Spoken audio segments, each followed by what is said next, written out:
Ladies and gentlemen, the ceremony is about to begin.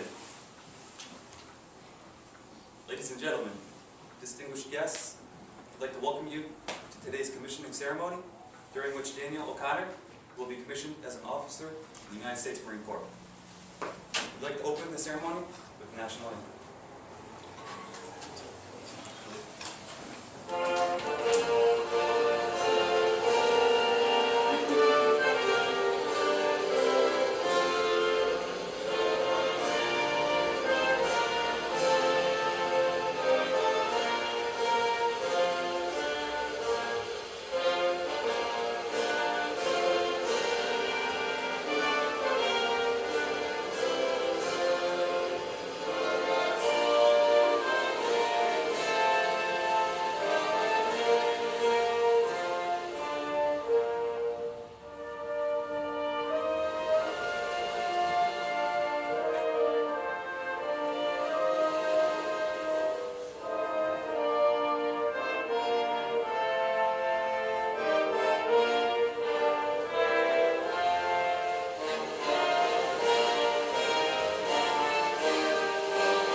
Today, Daniel O'Connor will attain a goal he has been working hard to achieve for the past several years. As an officer candidate in the Platoon Leaders Class program, this young man was required to withstand the rigors of the UMass Amherst Mechanical Engineering curriculum during the school year and the crucible of Marine Officer Candidate School, commonly referred to as OCS in the summer. OCS, located in Quantico, Virginia, is where the Marine Corps evaluates officer candidates to determine if they have the leadership potential to lead America's Marines. It is a physically, mentally, and emotionally demanding test, and not all who attempt it succeed. This young man met the challenges at OCS and proved that he has what it takes to lead Marines. Now that he has also passed the requirements for graduation from college, he is qualified and ready to assume the title of Second Lieutenant. Upon commissioning, all new officers report to Quantico, Virginia, to attend the basic school, commonly referred to as TBS, for 6 months.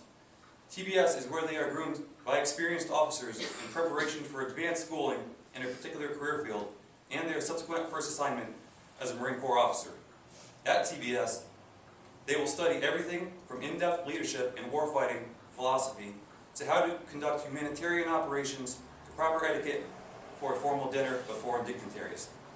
Candidate O'Connor will attend TBS this coming April. I'm sure Mr. O'Connor is anxious to begin his journey, so let's get it started. There are a few with pride who want to stand with us over 236 years proud. Let them do as we did. Accept the challenge and earn the title, United States Marine. Attention to orders.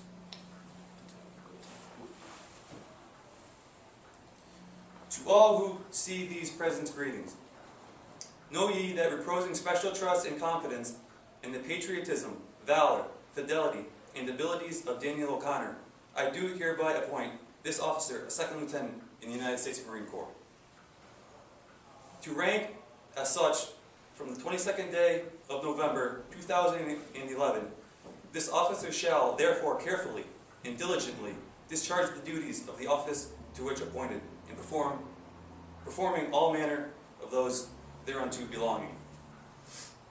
And I do strictly charge and require those officers and other personnel of lesser rank to render such obedience as is due an officer of this grade and position.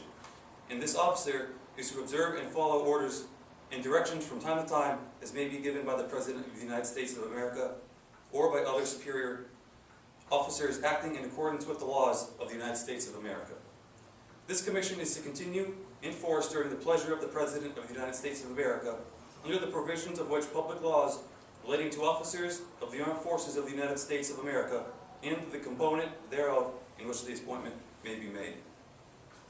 done at the City of Washington, this 22nd day of November, in the year of our Lord, 2011, and of the independence of the United States of America, the 236th, by the President, James F. Amos, Commandant of the Marine Corps, and by the Honorable Ray Mavis, Secretary of the Navy.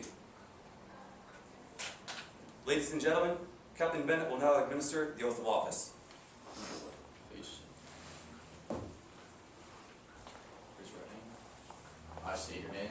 I, Daniel O'Connor, Do solemnly swear do solemnly swear to support and defend to support and defend the Constitution of the United States the Constitution of the United States against all enemies, foreign and domestic, against all enemies, foreign and domestic, that I take this obligation freely that I take this obligation freely without mental reservation without mental reservation or purpose of evasion, or purpose of evasion, that I will well and faithfully that I will well and faithfully execute the duties execute the duties of the office on which I am about to enter. of the office of which I am about to enter. Put your right hand down.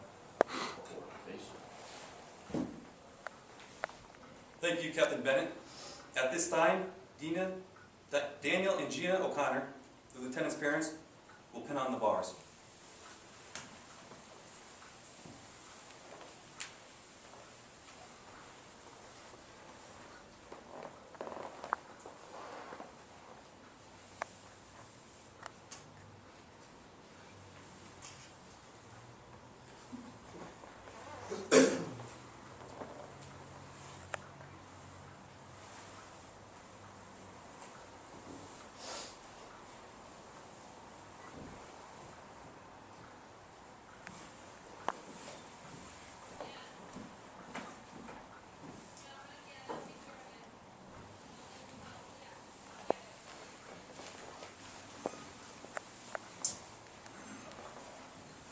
Naval customs and traditions play a significant role in a military career. The hand salute is centuries old and probably originated when men in armor raised their hands to their helmets and lifted the visors so they could be identified. The salute has always been one of the essentials of military courtesy. Far from being a servile gesture, the salute is considered a symbol of mutual respect and a sign of camaraderie among service personnel. As a standard practice, the junior initiates the salute, and the senior returns it. By saluting first, the person is demonstrating difference to the senior rank, not inferiority to the person being saluted. One tradition associated with the hand salute has withstood the test of time. The tradition is that of newly appointed officer giving a silver dollar to the first enlisted person to salute them after they have received their commission.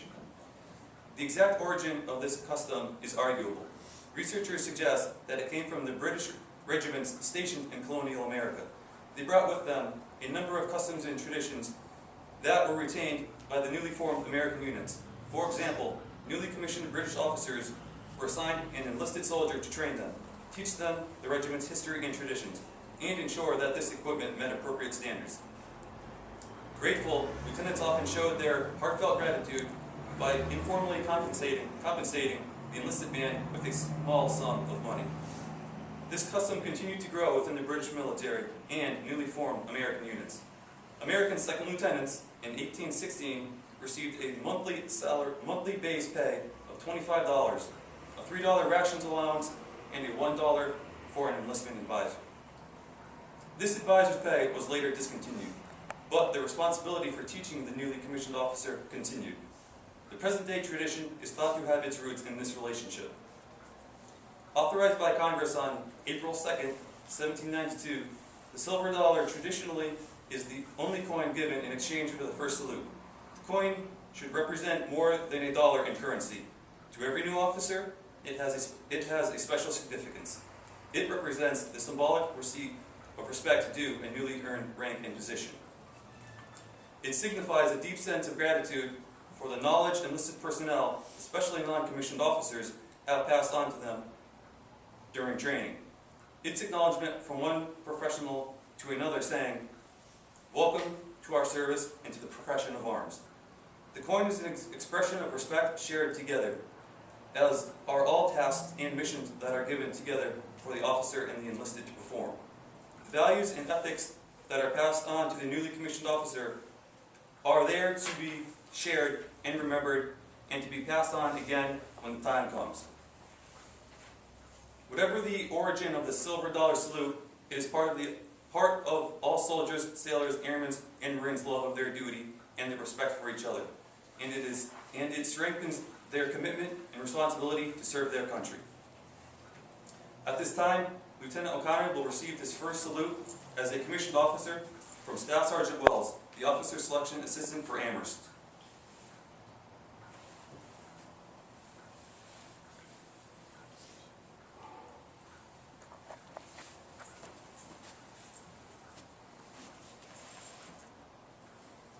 Ladies and gentlemen, it is my pleasure to present the Marine Corps' newest officer, Second Lieutenant Daniel O'Connor.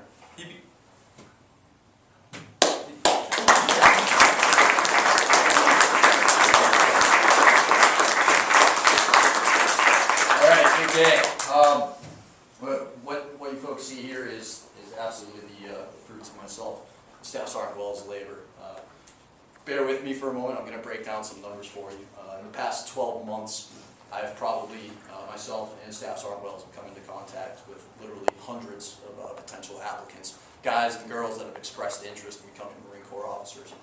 Out of that couple hundred, I'd say no more than maybe 50 or 60 that we've actually had passed the screener that myself, the Staff Sergeant, administer, and had them come into the office to sit down for an interview. From there, what you usually see happen, maybe no more than 50% of those applicants traditionally are going to make it to the point of actually applying for OCS. Out of those, I couldn't really tell you an exact number, but maybe 60% or so of that number get selected to go to OCS. Officer Candidate School, as these two gentlemen can tell you, 33% attrition rate down there, so even smaller. And in the past 12 months, remember where I started, a couple hundred, I've produced 8 lieutenants, 8 second lieutenants in the U.S. Marine Corps. Okay, so when you hear the few and the proud, it's absolutely true. Dan's overcome a lot of odds. Maybe you folks don't think so because you guys know that he's an exceptional person, but compared to the rest of his peers and the rest of the United States of America, Dan's accomplished quite a big feat. We don't promise a rose garden. You've all heard that. I do promise you a couple things. The next couple of years of your life are going to be the most difficult, the most challenging, but I also promise you that when you look back on it all, you wouldn't trade it for the world. So congratulations, Dan. Thank you, sir. All right. I'd like to say thank you. Like Captain Bennett was just saying, 100% look forward to the most difficult years of my life, the next couple of years, especially as the Lieutenant said earlier, that I'll be heading down to TBS in April, facing some of the most difficult challenges that I have thus far. But I suppose through what I learned at UMass and from what I learned from my family, and especially in the rowing team, is that the most difficult things for me to do is exactly what I want to do. So the harder it is, the more I want to do it. And the more I had the opportunity in engineering, I had a desk job and an internship, and I realized that the lifestyle of sitting at the desk and doing engineering homework all day was something I couldn't do. So finding this, and thankfully I had the qualifications, and then I worked as hard as I could to make it through OCS to get to this point now. So I want to thank everyone for coming out, and it definitely is a great time for me. So thank you very much.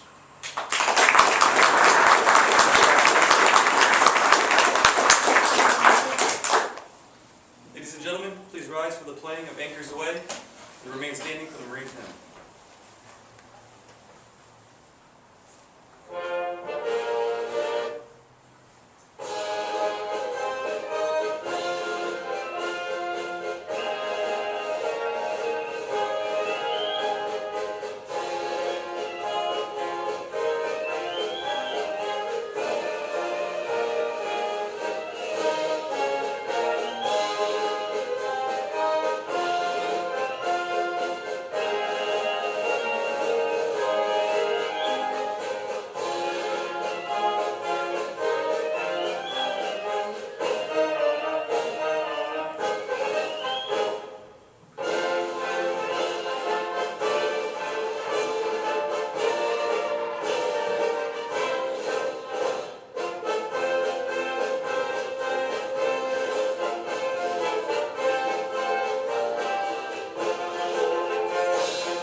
come forward and congratulate Lieutenant O'Connor personally. I'm sure he'd greatly appreciate it. Thank you, sir. Thanks again, bud. Thank you very much, sir. Thank you, son.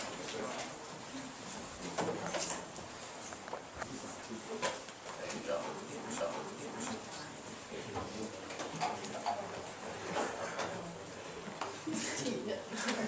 Thank you.